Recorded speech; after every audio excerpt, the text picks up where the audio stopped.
wa ala alihi wa sahbihi wa man da'a bi da'watihi wa istanna bi sunnatihi ila yaumil liqa'i rabbih wa ba'du. Subhanaka la ilma lana illa ma 'allamtana innaka antal alimul hakim. Rabbi shrah li sadri wa yassir li amri wa hlul 'uqdatam min lisani yafqahu qawli. Yang sama-sama kita hormati para asatidz, tuan-tuan guru, alim ulama, tokoh masyarakat, ketua beserta seluruh pengurus masjid, hadirin hadirat, jamaah fardhu subuh, insyaallah semuanya dimuliakan Allah Subhanahu wa taala. Man shalla subha fi jama'atin, siapa yang salat subuh berjamaah, faka'annama shalla laila kullah, dapat pahala seperti salat sepanjang malam. Kita tak sanggup salat sepanjang malam. Kalau ada orang Batam salat sepanjang malam dari Isya sampai subuh, dijamin siang ini tumbang. Karena kita ini memang manusia yang terbatas, tidurnya terbatas, tegak salat lama terbatas, berzikir terbatas, makan yang tak ada batas. Tapi kalau sudah melakukan aktivitas ada batasannya. Maka Allah tahu kita tak sanggup, kita tak mampu, lalu kemudian Dia kasih keringanan, cukup dengan sholat subuh berjamaah. Alhamdulillah, masjid kita ini masjid apa namanya? Masjid Nurul Huda ini luar biasa. Karpetnya cantik, kipasnya banyak, suara mikrofonnya pun terang benderang. Imamnya pula hafal Quran 30 juz. Masjid lain imamnya hafal juga tapi juz 30. Di Masjid Nurul Huda 30 juz.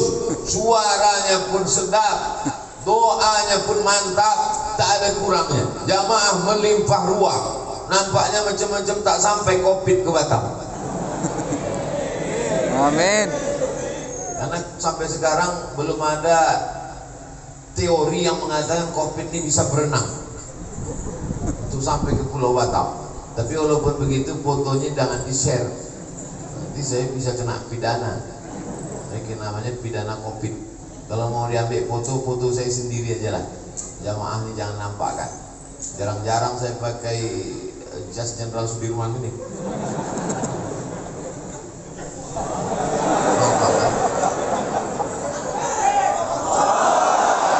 Ada pula namanya dalam Abdul Somad, dikasih orang Batam. Malam tadi dikasih sama orang Batam. Tahu Bapak Ibu gimana rasanya pakai jas? Panas. Saya kan biasa ceramah pakai baju koko aja. Nah, ini perlu dijelaskan. Jangan sampai nanti jamaah berbisik-bisik, kenapa Ustaz itu penampilannya agak lain sekarang. Menyenangkan hati orang itu adalah perbuatan yang paling ringan tapi pahalanya besar. Idkhalus surur fi qulubil mu'minin, menyenangkan membahagiakan hati orang. Dikasihnya kita baju, kita pakai bajunya. Kalau Bapak Ibu dikasih orang kain, pakai kainnya. Kalau dikasihnya cincin, pakai cincinnya. Sehingga ketika dipakai, nampaklah kita menghormati, menghargai dia. Aku tengok baju yang ku kasih ke Ustaz, sekali ku tak apa pakainya. Yang udah dijual ya pula baju itu. Al-hadiah la tuhda. Hadiah tak boleh dihadiahkan lagi pada orang lain. Bayangkan ada hadiah kita kasih ke orang, dipakainya tak pernah, tiba-tiba dikasihkannya pula ke orang lain, nampak mata kita. Bayangkan sakitnya itu. Bapak Ibu yang dimuliakan Allah Subhanahu wa taala, membahagiakan orang lain bagaimana kalau menyenangkan Allah Subhanahu wa taala. Kalau sudah hati kita senang, apapun akan kita kasih. Betul? Jamaah Batam ini senang betul hatinya dengan kedatangan Ustaz Abdul Somad yang ke-8 tahun. Saya sampai ke Batam ini 2013, sekarang sudah 2021. Ini yang ke-8 tahun saya ke Batam. Walaupun sudah 8 tahun bolak-balik saya datang ke Batam, ada juga orang Batam yang baru pertama kali datang ke pengajian saya. Alhamdulillah, senangnya bisa melihat Ustadz pertama kali. Lalu selama ini kemana aja kau? Saya selama ini cuma mendengar online aja Pak Ustadz. Ini kan zamannya online sekarang. Anak-anak sekolah online. Efek dari online ini apa? Banyaklah anak-anak yang tak mandi pagi, tak gosok gigi. Di atas berjilbab, bawah pakai celana pendek. Karena semuanya. Maka jangan sampai sholat berjamaah kita pun online, mesti on time, mesti tepat waktu, mesti datang ke masjid. Walau berjarak, pasang jarak, social distancing. Tapi yang namanya memakmurkan masjid tetap tidak ditunda. Kalau cerita tunda-tunda, COVID ini mulai marak Januari 2020, sekarang sudah 2021, dia tak pergi-pergi. Jangan-jangan datang pula COVID, kawannya COVID-20, COVID-21.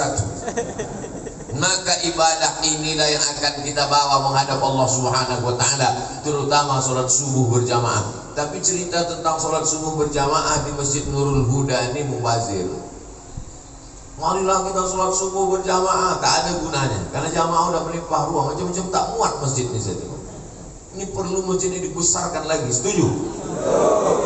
Siapa ngisinya? Ada masjid perumahan di salah satu kota tempat saya ceramah. Ada masjid di situ, kecil aja masjidnya.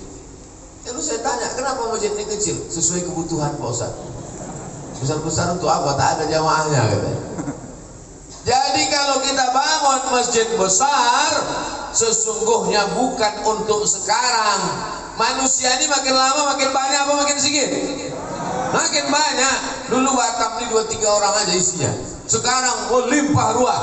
Maka kita bangun masjid ini besar-besar, sampai 2 lantai ke atas, sampai melimpah keluar. Ini adalah untuk anak cucu kita sampai hari kiamat nanti, insyaallah. Sumbangkan tanahnya, wakafkan semennya, berikan tiangnya kokoh, kasih kubahnya yang kuat. Maka insya Allah mati kita, mereka tetap melaksanakan sholat berjamaah subuh, Idul Fitri, Idul Adha, tahajud malam, qiyamul lail, sholat tarawih, dan puncaknya adalah sholat jenazah. Puncak sholat itu sholat jenazah juga, sampai 4 kali takbirnya. Didoakan yang kita, Allahumma ighfir lahu warhamhu wa'afihi wa'fu anhu waj'alil jannata maswahu. Allahumma ja'al qabrahu rawdatan min riyadil jinan. Jadikanlah kubur Abdul Somad salah satu dari taman-taman surga.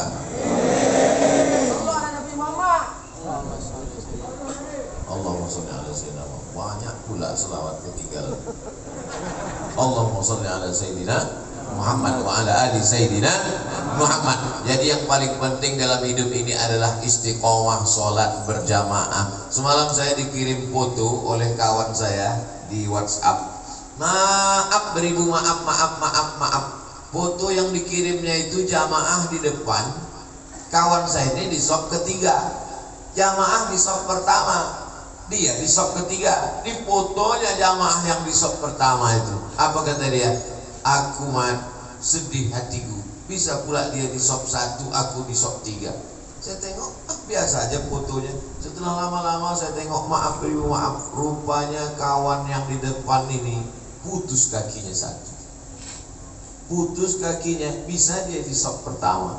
Aku lengkap kakiku, bisa pula aku di shop ketiga. Tak sempurna anggota tubuhnya, tapi sempurna shopnya. Tak sempurna organ badannya, tapi sempurna khusyuknya. Kita ini, apa kita yang sempurna di hadapan Allah? Badan kita sempurna, akal kurang, sekilo kurang seon. Sempurna badan kita, tak sempurna khusyuk kita. Asal sholat terlambat, Yang parahnya Idul Fitri pun masbuk juga. Ilaha illallah Muhammad Rasulullah. Tapi jamaah Masjid Nurul Huda alhamdulillah tak ada yang terlambat. Itu berdiri di belakang itu tidak pernah terlambat dia. Cuman dia mau mengasih tempat kepada orang di dalam.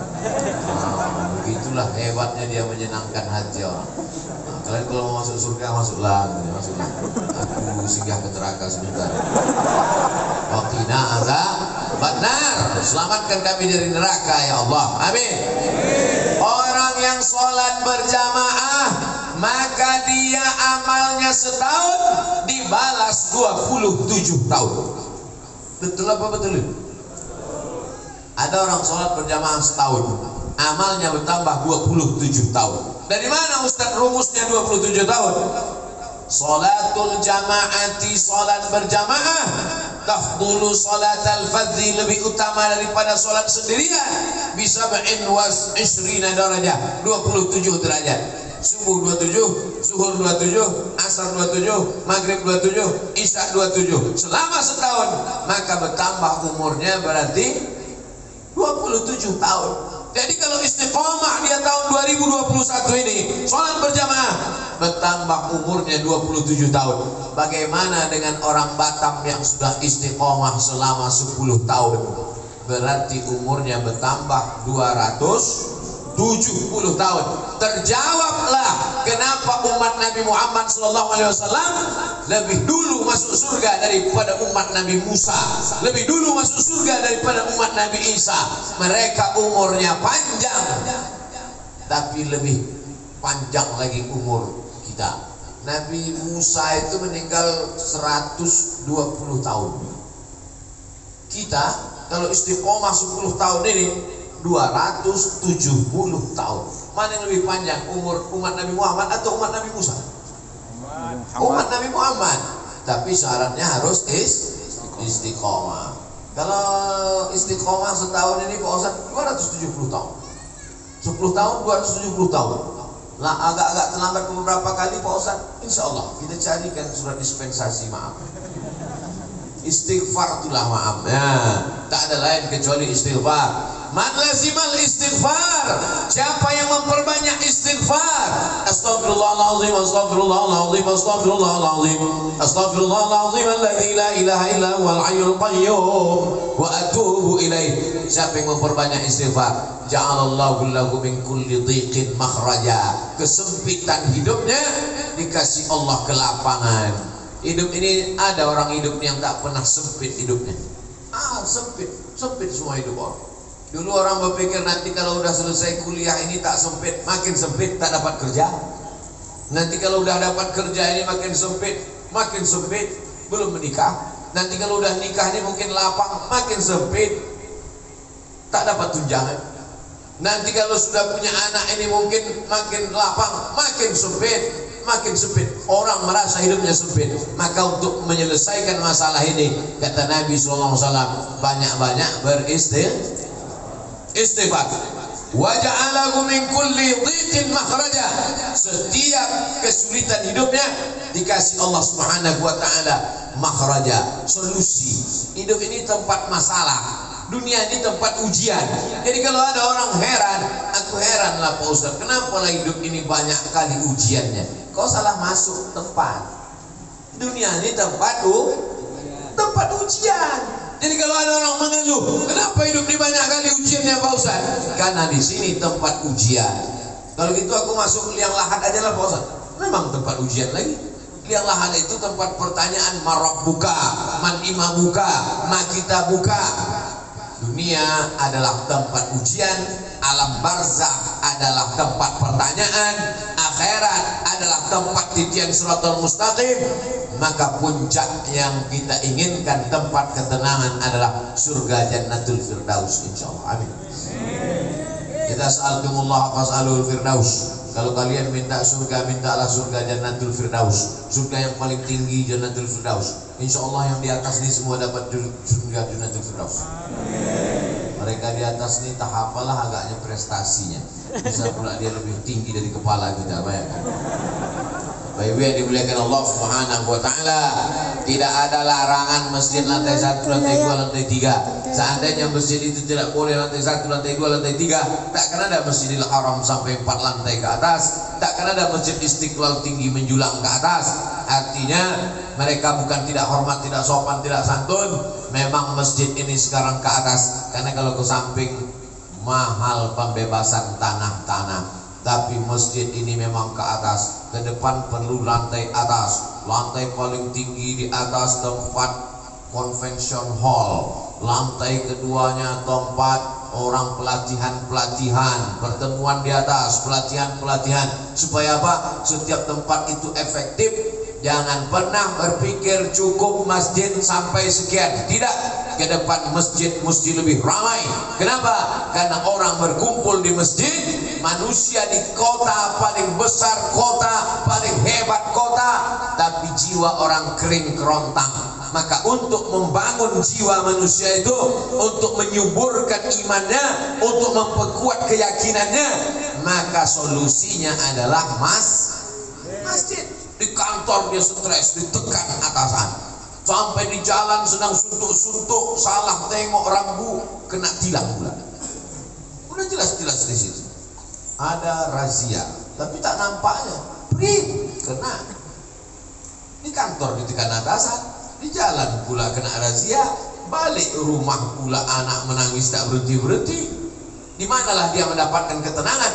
Maka ketika terdengar suara azan maghrib, Allahu Akbar, Allahu Akbar, datang dia ke masjid, habis kena air wudhu, bersih kepalanya, tenang pikirannya, masuk dia ke masjid, beban berat hidupnya diadukannya kepada Allah. Allahu Akbar. Tak ada yang lebih besar daripada Allah. Besar masalahmu di kantor, mengadu kepada Allah yang maha besar. Besar masalahmu di rumah, ada Allah yang maha besar. Allahu Akbar. 2 kali dia katakan Allahu Akbar. Habis itu apa kata dia? Allahu Akbar kabira walhamdulillahi katsira. Aku kemarin dipuji-puji orang, sekarang orang tak memuji lagi. Kemarin disanjung-sanjung orang, sekarang orang tak menyanjung lagi. Dulu kalau sambutan ketua masjid, sambutan kepala sekolah disebut namanya, sekarang sudah ada sebut-sebut lagi. Orang yang gila pujian, ketika tak dipuji stres. Nama penyakitnya post power syndrome. Dulu kalau datang ke masjid disambut orang dengan Tala'al badru alaina. Begitu sudah tak ada jabatan, ditengok orang sekali, merasa tak dihormati. Maka Allah mengatakan, jangan kau tersinggung. Allahu Akbar kabira walhamdulillahi katsira. Yang layak dipuji-puji itu cuma Allah. Walhamdulillahi katsira. Dulu diagungkan orang, dulu disanjung orang, dulu dimuliakan orang. Wa subhanallahi bukratan wa asila. Makanya ketika itu dibaca, bergetar pintu-pintu langit, bergoncang malaikat di atas. Siapa yang mengatakan itu? Nabi Muhammad SAW. Ketika sahabat sedang sholat bersama Nabi, Allahu Akbar, ada sahabat di belakang membaca Allahu Akbar kabira walhamdulillahi katsira wa subhanallahi bukratan wa asila. Nabi tak pernah mengajarkan doa itu. Nabi mengajarkan Allahumma ba'id baini wa baina khataayaya kama ba'adta bainal masyriqi wal maghrib. Ya Allah, jauhkanlah antara aku dan dosa-dosaku sebagaimana jauhnya antara timur dan barat. Tiba-tiba selesai sholat, Nabi bertanya, manil qail? Siapa yang baca doa tadi? Tak pernah doa itu kuajarkan, tak pernah doa itu kubacakan. Tiba-tiba ku dengar ada tadi makmum yang membaca Allahu Akbar kabira walhamdulillahi katsira wa subhanallahi bukratan wa asila. Siapa yang membaca? Sahabat pun angkat tangan.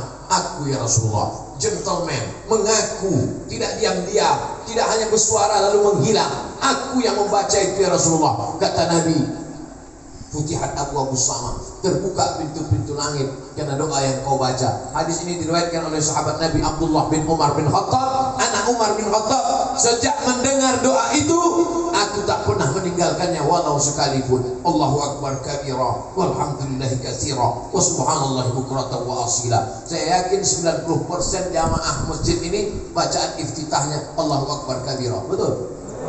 Kita bacanya dari kecil, saking kan hafalnya sudah tak ingat kita entah kapan kita baca. Lajunya kalah Valentino Rossi. Allahu Akbar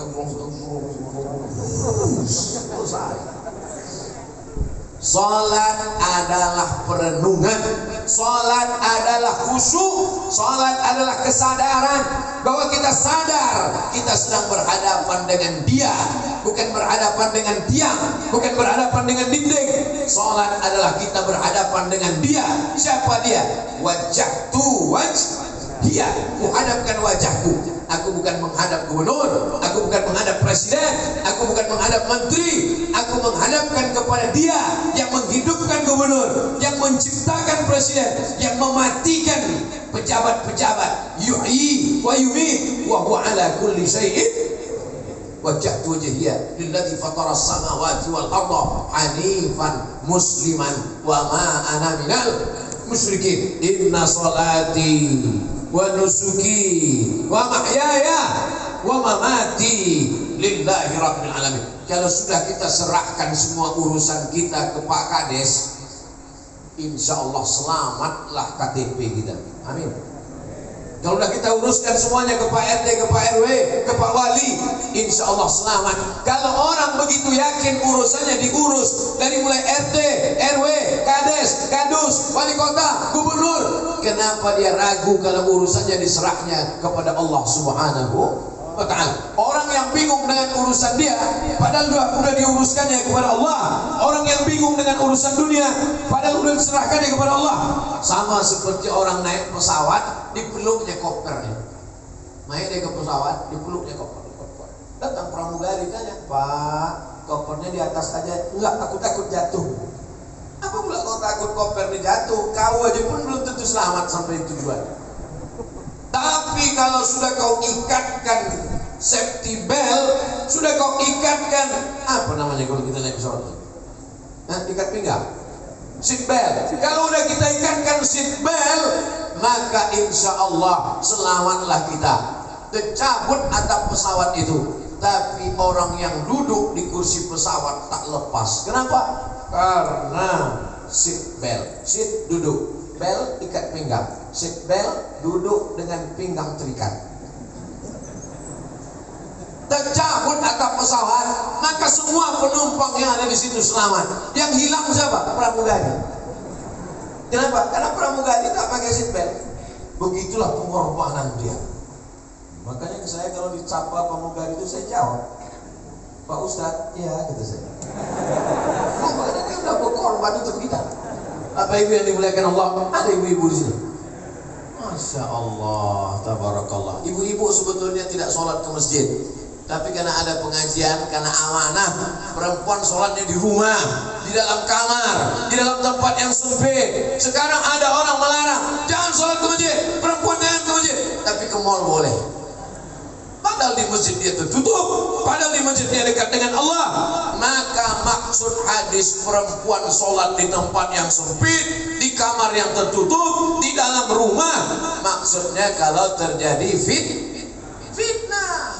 Di Palestina tak boleh sholat perempuan di masjid, nanti ditangkap oleh tentara Israel, diperkosa. Ketika terjadi konflik yang ada di Bosnia, ketika di Rohingya, ketika di Suriah, di Irak terjadi konflik antar kelompok masyarakat, ditangkap oleh ISIS, na'udzubillah, maka perempuan. Tapi di Batam, ibu-ibu di masjid nih, kalau pulang ada tentara Israel di luar, tak ada, aman, damai, tenang, dengan tetap menjaga protokol kesehatan, cuci tangan, jaga jarak, pakai masker. Ustaz ceramah pakai masker, ustaznya tak pakai masker. Nih pakai masker, walaupun di dagu. Tak ada nanti orang mengejek-ejek. Apa itu Abu Somad ceramah tak pakai masker? Ini tak nampak kau pakai masker. Jamaah ini insya Allah tak ada mengejek-ejek saya. Tapi kalau di-upload ini nanti haters banyak. Bahasa Inggrisnya haters, bahasa Arabnya syaitan. Yang jempolnya begini tuh. Apapun isi ceramah ini ya. Orang memang dibayar untuk mengasih ini. Apa ibu yang dimuliakan Allah Subhanahu wa ta'ala. Tapi kita tak peduli pada itu semua, karena amal kita adalah lillah. Lelahku lillah. Tak ada lelahnya kalau karena Allah. Tapi kalau karena manusia, capek kita beribadah nih kalau karena manusia. Ustaz kita imam, hafal Quran, dibacanya ayat sampai 1 halaman, mantap sudah. Apa kata manusia? Panjang kali ayatnya. Dibaca pula pendek. Yasin, Allahu Akbar. Apa kata makmum? Kok bisa dia jadi imam? Hidup nih kalau kita ikut cakap manusia, capek kita. Betul? Yakin kata Allah, benar kata Rasulullah, benar kata ulama, jalankan. Saya kalau saya ikut komen orang, oh capek. Ustaz kalau ceramah jangan kuat-kuat lah, bergetar hatiku ketika melihat wajahmu. Dah habis itu satu pun slow. Jamaah sekalian, marilah kita mendekatkan kepada Allah. Ustaz kok slow kali macam bencong? Yakini bahwa itu benar, tidak melanggar aturan pemerintah, mengikuti sunnah Rasulullah. Sir ala barakatillah. Begitu kata guru-guru kami. Sir ala barakatillah. Sir artinya berjalanlah ala barakatillah. Insya Allah hidupmu akan diberkahi oleh Allah Subhanahu wa ta'ala. Khairul umur, sebaik-baik manusia, sehebat-hebat manusia. Kata doa Nabi, Allahumma barik li ummati fi bukuriha. Berikan berkah pada umatku ini di waktu pagi. Bukur pagi, bukratan pagi, bukratan wa asila pagi dan petang. Wa subhanallahi bukratan wa asila pagi dan petang. Bukrah artinya pagi, bukrah besok pagi, bukur pagi, bukur pada waktu pagi. Berkahi umatku ini pada waktu paginya. Siapa nama anak kau? Bukratan wa asila. Kenapa begitu? Yang satu lahir pagi, satu lahir petang. Ya Allah, berkahi umatku ini pada waktu paginya. Artinya apa? Siapa yang bangunnya paling pagi, itulah hidupnya paling berkah. Sekarang di dunia internasional, di Asia Tenggara ini, Asia Tenggara, Thailand, Singapura, Malaysia, Brunei Darussalam, Indonesia, Filipina, setelah diteliti, ternyata yang paling cepat bangun paginya itu yang di seberang Batam, Singapura. Mau Islam, mau tak Islam, asalkan dijalankannya sunnah Nabi Muhammad SAW. Siapa yang paling awal bangun paginya, maka dialah yang paling maju. Singapura itu maju karena mengikuti sunnah Rasulullah SAW. Paling awal bangun pagi, belum lagi azan subuh udah bangun orang Singapura. Orang kita disatukannya duha sama subuh. Saya jadi dewan juri musabaqah tilawatil Quran, tinggal di hotel di samping pantai. Sholatlah kami ke Masjid Agung. Nama daerah tak usah sebutkan, menjaga kode etik jurnalistik. Sholat subuh dari hotel ke masjid, kiri kanan kedai kopi buka. Cepat betul kedai kopi ini buka. Belum azan masjid kedai kopi udah buka. Terus tengok isi kedai kopi, ayah cincang-cincangnya. Yang minum kopi orang kita, yang punya kedai kopi, ketika dia kaya duitnya banyak marah. Mama ini, padahal dia lebih bawal bangun. Prinsipnya jangan sampai rezeki dipatok ayam. Orang kita udah dipatok ayam, terkam kucing, dia beli tikus, habis. Apa udah apa lagi? Padahal yang punya hadis siapa? Nabi Muhammad SAW. Manusia ini ciptaan Allah. Dunia ini punya Allah. Kalau mau maju ikuti aturan. Apa pula aturan setan? Dunia punya Allah, manusia ciptaan Allah. Mau hidup diikuti aturan setan, maka kita ini adalah hamba Allah. Apa kitabnya? Al-Quran. Siapa contoh teladannya? Muhammad SAW. Siapa teknisinya? Kalau kita punya TV, kalau kita punya mesin, kalau kita punya barang, kita beli ke pabrik, ada cuklaknya, ada katalognya. Apa katalog hidup ini? Quran. Siapa model contohnya? Nabi Muhammad. Nabi tak ada lagi sekarang. Lalu siapa kita ikut? Al-ulama warasatul anbiya. Ikuti para ulama. Ulama yang macam mana? Ulama yang takut kepada Allah Subhanahu wa ta'ala. Karena kata Allah dalam Quran, innama yakhshallaha, yang takut kepada Allah min ibadihil ulama. Ulama lah yang takut kepada Allah Subhanahu wa ta'ala. Walaupun dia ahli fisika, walaupun dia ahli biologi, walaupun dia ahli matematika, kalau dalam hatinya takut kepada Allah, maka sesungguhnya dia ulama. Ulama artinya berilmu. Anak-anak kita mesti berilmu, tapi dengan ilmunya itu dia takut kepada Allah. Bukan dengan ilmunya itu dia buat pesawat canggih, tapi justru melupakan Allah. Dengan ilmunya itu dia buat TV mantap, tapi isinya melalaikan kepada Allah. Kemarin sore saya dikirim video tentang orang koma di rumah sakit. Menangislah suami sama anaknya, macam mana lah menyadarkan istriku ini biar supaya dia bangun dari komanya. Datang anaknya, papa, gimana caranya mama biar sadar ya? Gimana? Kita buatkan video TikTok. Karena dulu dia suka TikTok. Jadi kalau kita buatkan video dia sadar. Itulah yang sekarang jadi tontonan orang. Bayangkan, mau menyadarkan dari koma pun mau dibuatkan TikTok. Nah, habis kiamat lagi dia. Lama saya menengok ini. Mau saya hempaskan handphone. Ingat saya banyak WA di dalam, tak jadi. Bagaimana cara menyelamatkannya ini? Kalau tidak kita bawa umat ini ke dalam masjid. Dari maghrib ke isya, jangan lagi ada TV, jangan lagi ada handphone. Tutup laptop, tutup shutdown komputer, masuk ke dalam masjid. Maghrib ke isya.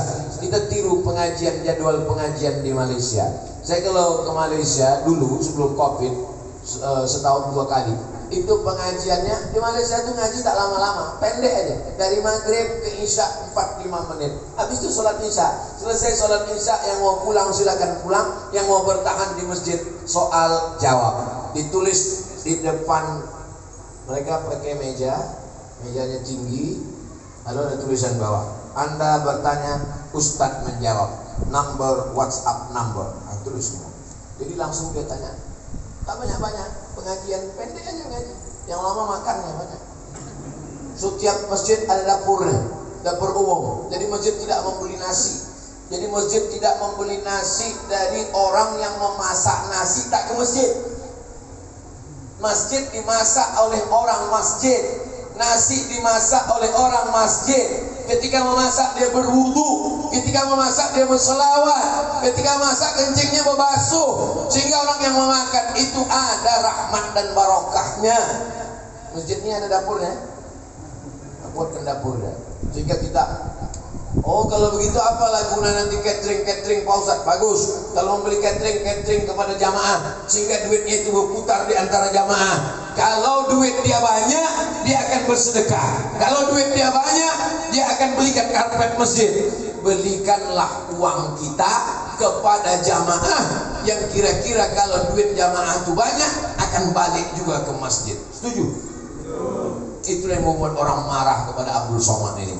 Abdul Somad cerita tentang duit, Abdul Somad cerita tentang politik. Karena memang di mana-mana ceramah saya itu isinya 3. Perbaiki pendidikan, pengajian di masjid berkualitas. Perbaiki ekonomi, belanja kepada jamaah supaya duitnya berputar antara jamaah. Tahu ada jamaah yang punya penyewaan mobil, sewa mobil dia. Tahu antara jamaah ada yang punya laundry, pakai laundry dia. Tahu di antara jamaah ada yang jual buah, beli buah dia.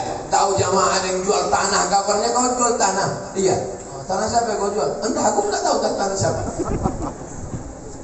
Bapak Ibu yang dimuliakan Allah Subhanahu wa taala. Masjid menjadi sentral tempat berkumpul. Ada orang yang sangat kaya, bingung mau kemana aku campakkan duitku ini Pak Ustaz. Bingung aku Pak Ustaz.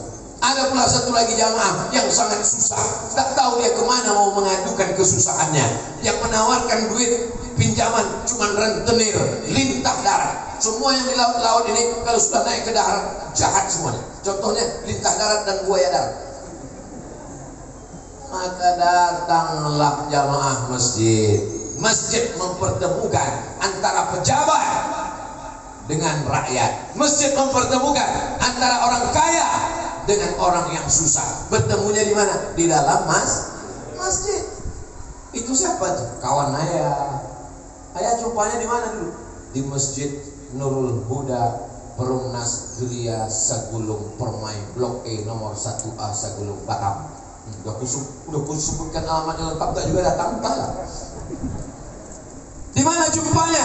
Di masjid. Di mana disolatkan jenazahnya? Di masjid. Di mana dia mengadukan kesusahannya? Di masjid. Diangkatnya tangannya, Allahu Akbar, ditempelkannya keningnya ke lantai, lalu diucapkannya Subhana Rabbiyal A'la wa bihamdi. Kalau duitnya banyak, di mana diletakkannya duitnya yang banyak itu? Di masjid. Sampai ke masjid tengok, apalagi yang kurang. Ini nampaknya udah tercabut-cabut kubah ini. Berapa? Banyak. Ini nampaknya berapa? Ini nampaknya kipas angin tak hidup. Kenapa? Itu.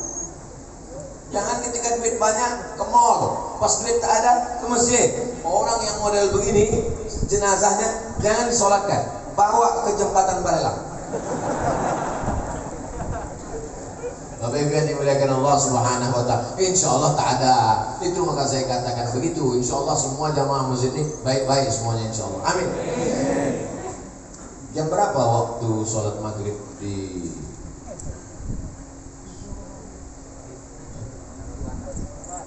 Saya kadang tak percaya sama orang, lebih percaya sama Google. Waktu sholat Batam. Waktu sholat Batam maghrib jam 6.14. Sekarang jam 6 matahari terbit. Pas matahari terbit tak boleh sholat karena waktu tanduk setan. Waktu terbit matahari itu bulat, datang setan bertanduk. Kata setan. Matahari itu bulat gini. Waktu matahari bulat, datang setan menghampiri matahari dengan tanduknya. Kata. Jadi kalau ada nanti jumpa, mana tahu calon menantu apa kabar Pak? Katanya, sehat setan. Matahari bulat, habis itu keluar tanduknya. Berapa lama? Setinggi tombak. Setelah diukur menurut ilmu astronomi, setinggi tombak itu 12 menit. Jadi jam 6 lewat 14, genapkanlah 15, sebetulnya 12, tapi karena kita udah lama berkawan, 15 saja lah. Pas jam 6.15 barulah boleh sholat sunat isyraq. Usolli sunnatal isyraq raka'ataini lillahi ta'ala. Jadi pengajian subuh itu kapan stopnya? Pengajian maghrib, dari maghrib ke isya 45 menit. Senin malam Selasa akidah, wujud, idah, baqah, mukhalafatul hawadis, qiyamu bin nafsi, wahdaniyah, qudrat, iradat, ilmun, hayat, sama, basar, kalam, tentang Allah, tentang malaikat, tentang azab kubur, tentang akhirat, tentang hisab, tentang Quran. Malam Selasa tafsir surat Yasin. Kenapa tafsir surat Yasin? Karena mau pindah rumah baca Yasin, mau nikah baca Yasin, tahlilan baca Yasin, menguncir hantu jembalang tanah Yasin. Tapi arti Yasin udah tahu. Yasin, apa arti Yasin? Lakiku. Nama laki dia Muhammad Yasin. Tafsir surat Yasin, tafsir surat-surat pendek, tafsir Wadduha, tafsir Alam Nasrah, tafsir Qul Huwallah. Supaya apa? Supaya waktu sholat paham apa yang dibaca. Tak usah kaji-kaji tafsir dan tentu arah. Itu tafsir, kau ngaji tafsir apa? Tafsir mimpi. Mimpi aja sekarang orang banyak takut. Mimpi aja dilaporkan ke polisi. Tiga, hadis pendek, hadis arba'in, itulah yang kita kaji. Streaming itu namanya haji, pengajian matan arba'in, Imam Nawawi namanya. Akidah udah, tafsir udah, hadis udah, apalagi fikih, belajar tentang halal, haram, makruh, mubah, syarat, rukun, wajib, sunat, wakad. Nanti sekali-sekali 6 bulan sekali baru datang Abdul Somad tabligh akbar, pengajian umum, tapi mesti ada pengajian khusus. Jangan anggap pengajian umum ini dianggap ilmu. Belum, ini bukan ilmu, ini hanya membangkitkan semangat. Pengajian khusus mesti ada. Undang imam tadi ke rumah, Pak Imam, ada yang mau kubicarakan 4 mata ini Pak Imam. Kata Pak Imam, jangan kan 4, 3 pun bisa. Apa mau kau kata? Apa bilang aku malu Pak Imam. Apa malu Bapak? Anakku yang SD itu sudah hafal 1 juz. 1 juz itu dia. Terus apa masalahnya? Setiap dia pulang sekolah, dia mau mulangkan hafalannya. Terus aku belum bisa iqra. Jadi selama ini gimana Pak? Selama ini aku pura-pura nganggu aja lah. Jadi aku mau belajar baca Quran sama Pak Imam, tapi syaratnya kita berdua aja Pak Ustaz. Istriku sama anakku jangan tahu. Oke, belajar tahsin sama Pak Imam. Dari mulai Iqra 1, Iqra 2. Ini kalau anaknya nanya, Papa udah berapa? Papa udah 4 juz Pak, jangan kau tanya-tanya. Maksudnya Iqra 4. Belajar baca Quran. Tidak ada batasan ilmu dalam Islam. Tidak ada itu S1 22, S2 25, S3 27. Itu aturan barat. Dalam Islam menuntut ilmu minal mahdi ilal lahdi, sampai liang lahat, sampai orang mau mati di liang lahat pun ditalqinkan la ilaha illallah. Bahkan sudah mati pun talqin itu ada 2. Ada talqin ketika sakratul maut mau mati, ada talqin ketika sudah dikuburkan. Di Batam orang mati sudah dikubur masih ada baca talqin. Banyak yang tak menengok jenazah nampaknya nih. Nampaknya jenazah di Batam main hanyutkan aja. Masih dikubur kan? Dikubur. Setelah dikubur itu dibacakan talqin. Hai fulan bin fulan, kalau datang malaikat maut bertanya kepada engkau, ma rabbuka, katakan Allah. Man nabiyuka, katakan Nabi Muhammad SAW. Ma imamuka, katakan Al-Quran. Ma kitabuka, katakan Al-Quran. Siapa saudaramu, katakan saudaraku orang-orang beriman. Kenapa lagi disampaikan itu padahal dia sudah mati, meninggal dunia? Begitulah maknanya dua talqin itu. Pertama, mendoakan dia. Yang kedua, ini jamaah hatinya sedang lembut karena tetangganya baru meninggal. Ini jamaah hatinya sedang lunak karena ayahnya baru mati, karena emaknya baru wafat. Mumpung hatinya sedang lembut, diceramahilah sama ustaz. Jangan mengubur orang macam mengubur kucing. Gali tanah kubur, dah tak didoakan, sudah putus. Tak didoakan Pak, sudah putus. Kalaulah putus amal orang hidup kepada orang mati, ngapain ada sholat jenazah? Betul? Nanti kalau ada orang mengatakan jangan doakan, udah putus. Nah, nanti kalau dia mati, nggak usah sholatkan. Ditanya sama anaknya, nggak kita sholatkan, udah putus. Sedikit putus, sedikit putus. Itulah tausiah kita pada subuh ini. Sebelum jam 6.15 kita jawab pertanyaan-pertanyaan berikut. Assalamualaikum warahmatullahi wabarakatuh. Waalaikumsalam. Di akhir zaman umat Islam akan terpecah menjadi 73 golongan. Yang akan masuk surga hanya satu golongan. Golongan mana tuh Pak Ustaz? Golongan saya lah. Apakah kita berada di sini termasuk golongan itu Pak Ustaz? Mudahlah kau bangun subuh, mandi kedinginan, jalan kaki ke Masjid Nurul Huda, pengajian, sholat subuh berjamaah, ragu pula masuk surga. Ada orang yang tak mandi wajib, tidak bersedekah, tidak sholat, yakin masuk surga. Kau udahlah mandi, bersunat, sholat, puasa, ragu pula masuk surga. Jadi sebetulnya apa yang membuat umat Islam ini ragu masuk surga? Man qala la ilaha illallah Muhammadur Rasulullah dakhalal jannah. Siapa yang mengatakan la ilaha illallah Muhammadur Rasulullah pasti masuk surga. Yakin apa tak yakin? Percaya atau tak percaya? Sataftariqu ummati ala iftaraqatil yahud ala 71 firqah. Yahudi terpecah 71 golongan. Iftaraqatin nasara ala 72 firqah. Nasrani terpecah 72 golongan. Iftaraqat ummati ala 73 firqah. Umatku terpecah 73 golongan. Yahudi 71, Nasrani 72, orang Islam 73. 71, 72, 73 ini bukan angka nominal, tapi angka jumlah menunjukkan bahwa perpecahan umat Islam lebih banyak daripada Yahudi dan Nasrani. Bukan angka nominal. Setelah dihitung-hitung ternyata Yahudi lebih dari 71, ternyata Nasrani lebih dari 72, ternyata umat Islam lebih dari 73. Adin, Bang, abang sayang tak sama adik? Sayanglah Adinda. Siap abang nunggu adik semester 7 1000 tahun kan ku nanti. 1000 tahun itu angka nominal atau makna kiasan? Kiasan. Ada pula ada orang Batam umur 1000 tahun 40 aja bengek. Arti 1000 tahun itu artinya makna kiasan. Begitu juga dengan 71 Yahudi, 72 Nasrani, 73 Islam. Bukan angka nominal. Jangan nanti dihitungnya umat Islam 73, NU, Muhammadiyah, Persis, Nahdlatul Watan, Al-Wasliyah, FPI, GP Ansor, dihitungnya semua. Habis itu baru ditinggal. Mana yang masuk surga itu ya? Oh, ini yang masuk surga. Kelompok apa nih? Sahabat UAS. Bukan begitu cara berpikirnya. Bahwa kita terpecah lebih banyak dari Yahudi, lebih banyak dari Nasrani, lebih banyak daripada Yahudi. Lalu kemudian mereka bertanya, lalu di antara yang banyak itu siapalah yang masuk surga itu ya Rasulullah? Apa kata Nabi? Ma ana alaihi wa ashabi. Orang yang mengikut aku dan seperti sahabat-sahabatku. Nabi sholat subuh, kita sholat subuh. Nabi memakmurkan masjid, kita makmurkan masjid.